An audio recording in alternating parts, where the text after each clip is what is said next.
How he is? How's it all going? I hope you're all well. Well, that video I made yesterday, the ranting one, seems to have made a big impression all over the world.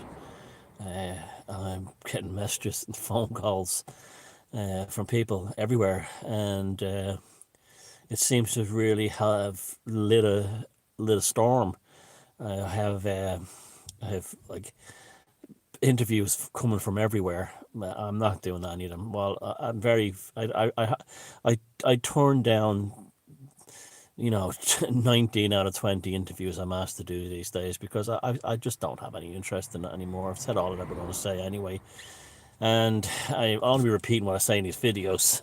The odd person that I like personally or something, I'll do an interview with them, or if it's a big show or something. But it's well, some of them have been big shows, but I just that's not my what I'm into these days, and yeah, it seems to have really struck a chord, a real big time. Yesterday's video, and wow, I mean, it was.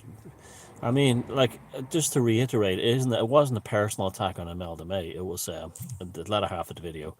It was that poem. It was wrong. It was just. It was just.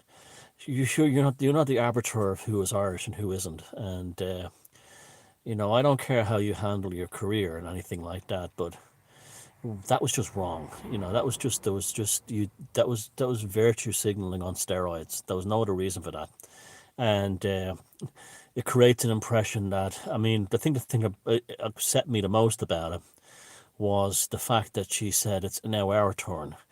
Now Ireland has no colonial history. We did not go down and attack Africa. We did never plunder Africa. In fact, we've had vast amounts of African charities that have helped Africans, and we owe them nothing. And don't you dare fucking try and play that card here. That's it. If we owe anybody anything, it's the victims of IRA violence. Even though the IRA weren't working on behalf of the Irish people, in say Britain and stuff like that in the 1970s, people who were left, and in Northern Ireland and in Ireland, that's probably something we do have an obligation as a people for. But that's not something we have to. I'm just saying it's if we were going to help, if we did have something in our past, that's probably it. But and also the victims of clerical sex abuse and other kinds of abuse here, exploitation in this country. But to play that card that we owe the third world something, it's our turn now to pay back. Well, you get the fuck out of here. Don't you dare. And the fact that I looked at the video and the overwhelming number of comments were the same. You're entitled to say whatever you want. You're entitled to express your art in any way you want. But don't you dare put a political manifesto out there based on fraudulent lies, that the lies of the Irish people somehow owe the people of Africa. We never had slavery in this country. How many times have we, I mean, I was vehemently angered that I live in a country where the population has been brought to the cusp of genocide at least three times. And three times we dug ourselves out of that to build the country that we have today, particularly our great grandparents. And then to have someone like Imelda May turn around and say, we owe the third world. Sorry, you're well out of order, and that's why you were vehemently attacked in your own video. Not because everyone hates you, not because people dislike you as a human being, not because those people are Nazis. It's because what you said was extremely offensive to Irish people. What Imelda May basically said in that video would be like a Jewish person saying that Jews deserve the Holocaust. It was literally that toxic. I wouldn't say it was that bad, but it was heading towards that element. It was literally that beyond offensive, beyond offensive. And in many ways, I feel kind of bad for her because that's going to be a black mark on her for the rest of her career. And I even see other sacred cows like Christy Moore being attacked. The troubadour of the working classes, driving his Mercedes, whatever. He's kind of an Irish Billy Bragg. Now, he's no longer the sacred cow he was. A lot of these people are making big mistakes. They're assuming, that anyone who challenges their left-wing political ideology are somehow are complete Nazis. And this is wrong. This is a very incorrect assumption they're making. And if they want to safeguard their future legacy, the best thing would be to do is keep their mouth shut and stay out of this, and not automatically attack ordinary Irish people who have valid criticisms and valid concerns that are not rooted in fascism or hatred or homophobia. They're rooted in just questions that need answering. Now, how we've got to this stage is, and I want to talk about this in terms of things like, let's talk about wife beating, okay? And this is just not just Ireland, this is all of us, the whole world. There's two kinds of wife beaters out there. There's wife beaters who batter the shit out of their women, punching them, kicking them, and all this kind of thing. And then there's another kind of passive wife beater who works this way. He will basically get her to destroy her life in order that he can control her. And he'll do it piecemeal. He will do things like, for instance, encourage her to have an antagonistic relationship with her family members or her previous social circle so he can trap her more. He will do things like to control his woman. He will do things like encourage her to make a public fool of herself, to encourage herself to publicly self-destroy herself. And that way she feels that she has no other place to go to other than his ownership, his jurisdiction of her consciousness. And another thing he'll do is that if she tries to say, I've had enough, or it'll be made known that he suffers from depression and he'll commit suicide if she tries to get away. They play these kinds. It's a kind of a gaslighting guilt meets control thing. And if anyone tries to disrupt this ownership process, this sort of like passive wife beating ownership process, they'll accuse the other side of being a control freak, when the only one being a control freak is the one who's controlling his woman, this kind of thing. Now, through all these things, and the basic idea is he'll destroy every support network she has, and so she'll be completely dependent upon him. But he won't do it himself. He'll get her to do it. And that's like the passive wife beater. And that's how you see, he never laid a hand on her, but you'll see her. She's a broken woman. And you'll see her. She's a broken woman. And,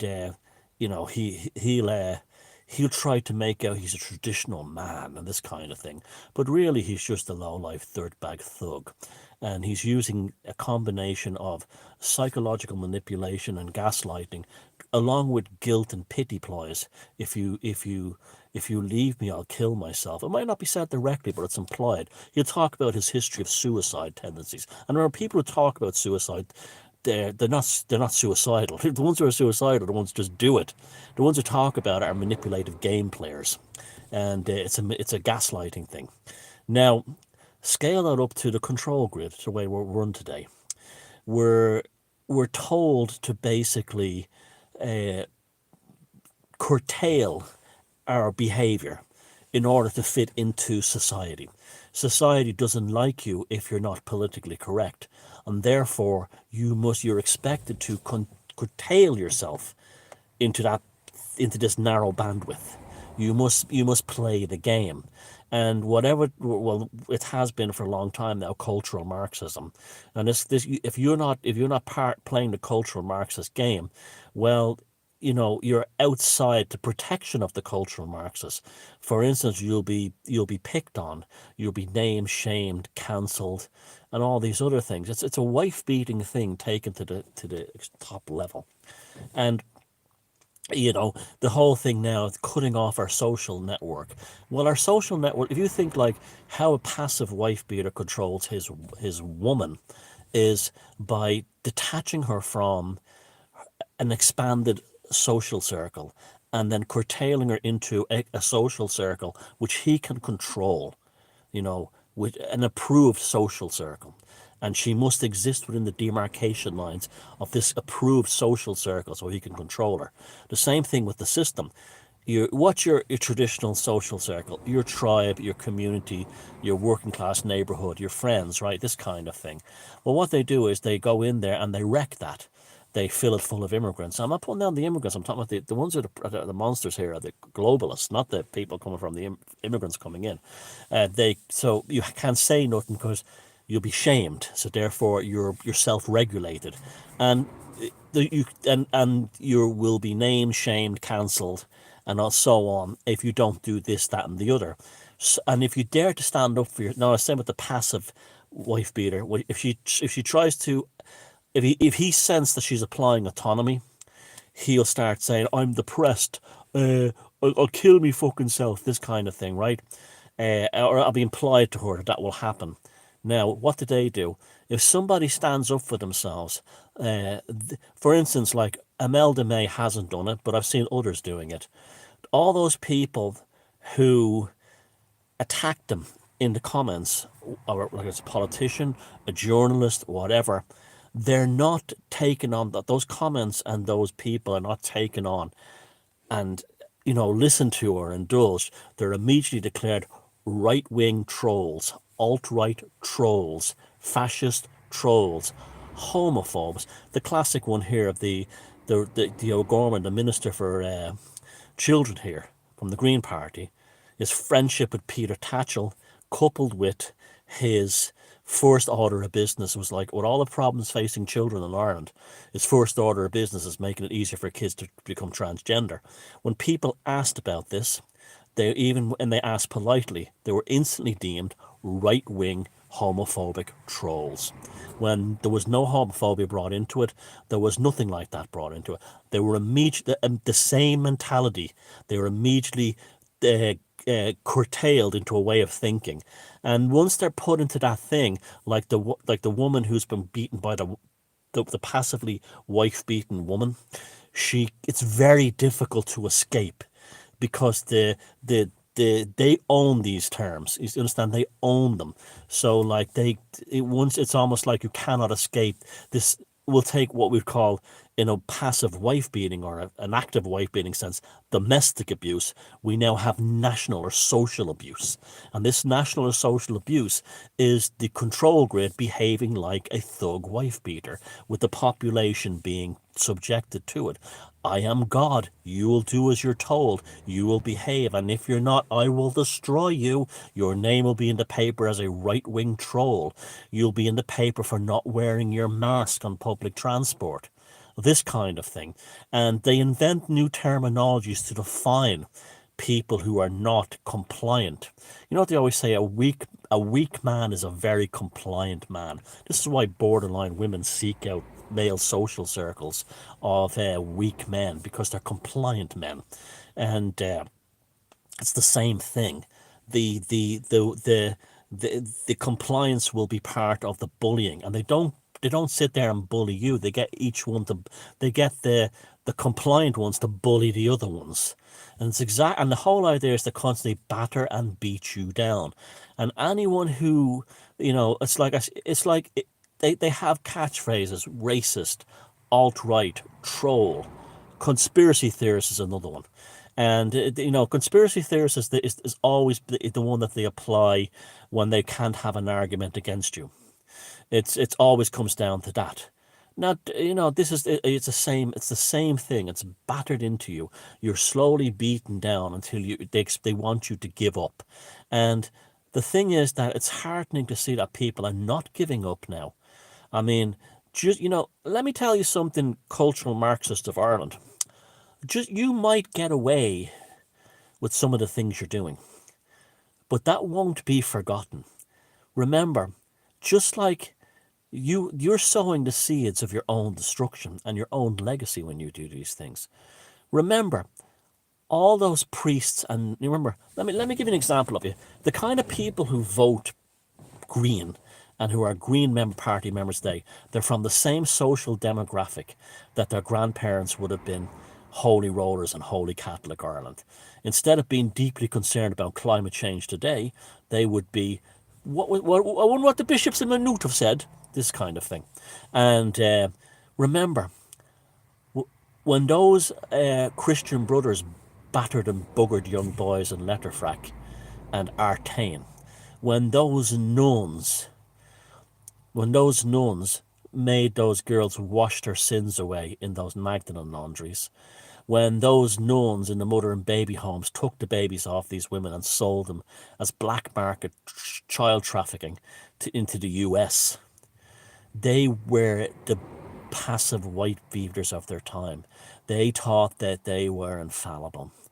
And just because they got away with it in the 1940s and 50s, by the time the 1980s and 90s came along, they were no longer getting away with it.